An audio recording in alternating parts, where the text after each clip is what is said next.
Hi everybody, I just wanted to make a quick video going over the sample paper that I created for you. So I took the sample draft that we had already made and then I posted last week, and I did turn it into a final draft version, and I just wanted to show you that final draft.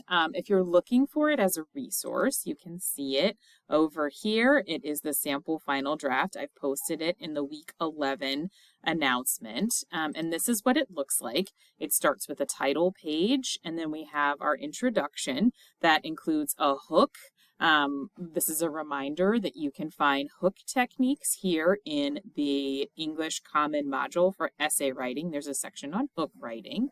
And if we are looking back here, we have our hook, and then we have our background, which is the two different perspectives on the topic. And then we have our thesis statement that answers the question that was asked by our article.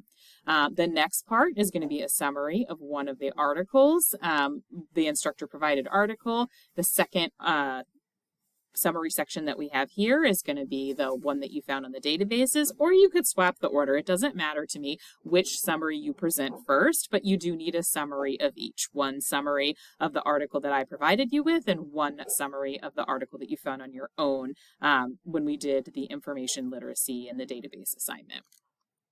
Okay, and then we get into the body sections, and I've highlighted them to show you the CSET pattern. So remember that you're going to have these because reasons as your claims that support your thesis statement. So my first because statement is here. It's the claim. I've turned it into a full sentence. It's my topic sentence, and then you're going to notice that for each of these blue evidences, for each of our blue evidence incorporations where we have quotes or paraphrases, there is going to be a green setup before and a purple tie-in after. So it's going to go green, blue, purple, green, blue, purple, green, blue, purple. And then we move on to the next section, and you can see CSET repeating again, following that pattern. We have the claim highlighted in yellow, and then we have green, blue, purple, green, blue, purple. And on to the third reason. There's our claim statement in yellow, and the pattern continues. Green, blue, purple, green, blue, purple. And I wanted to show you this all highlighted because you can see that sometimes the tie-ins are long, sometimes they're shorter, like there. Sometimes the setup is just going to be a phrase or a word, and sometimes it's going to require a couple, like a sentence or two and a signal phrase. It just depends on the amount of context that you need to put in there for the reader. And then we have our conclusion, which includes some kind of takeaway about what we want our readers to think or do after reading our essay. And then after that, we have the references. So that's what your paper should look like. That's what it should contain, and that has the CSET pattern in it.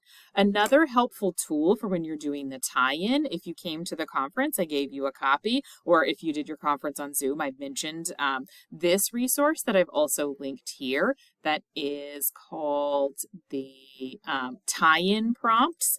And these are a series of questions that another instructor actually made using AI that I think are helpful, that if you're struggling to figure out how to tie in, how to offer some kind of response to your evidence, you could, for your tie-in, you could pick one of these questions and in a few complete sentences answer it to create the tie-in for your evidence. And these are going to offer you something a little deeper than just summarizing what the evidence said, because that's not really a tie-in, but that is a kind of a tendency that students have. So if you're afraid of that tendency in yourself, check out these AI generated tie-in prompts. So this is an ethical use of AI because it was asking you questions that you're going to then respond. So you just pick one, and maybe you pick one for one tie-in for a piece of evidence and another for another.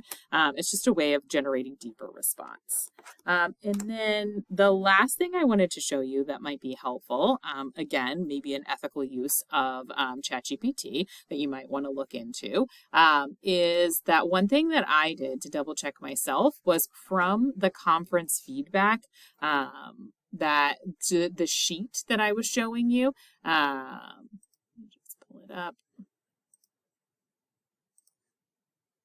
I should hopefully take this back. Okay, where it says things to look for in your summary response draft, that's a copy of the questions that we went over in our conferences. And one of the things that I did to double check my CSAT paragraph was I gave it this prompt. And then I uploaded a paragraph of my own. So these are the questions from the CSAT section that we just like from our conferences. And I asked it to tell me yes or no if it thought that I met the criteria. Now, I'm not going to take this entirely at face value. I'm not going to see all yeses and say, woo, I'm done, because AI doesn't know everything we know. And so, for instance, when I say tied in, I mean, did you include a tie-in? But it doesn't understand what that means. So it was like, good job using transitions, but that's not really what a tie-in is. But I wanted to show you this because I want you to see that you can use ChatGPT if you want like some kind of peer editor, if you don't necessarily trust your own answers to the questions, like, did I do this? Did I actually successfully complete this?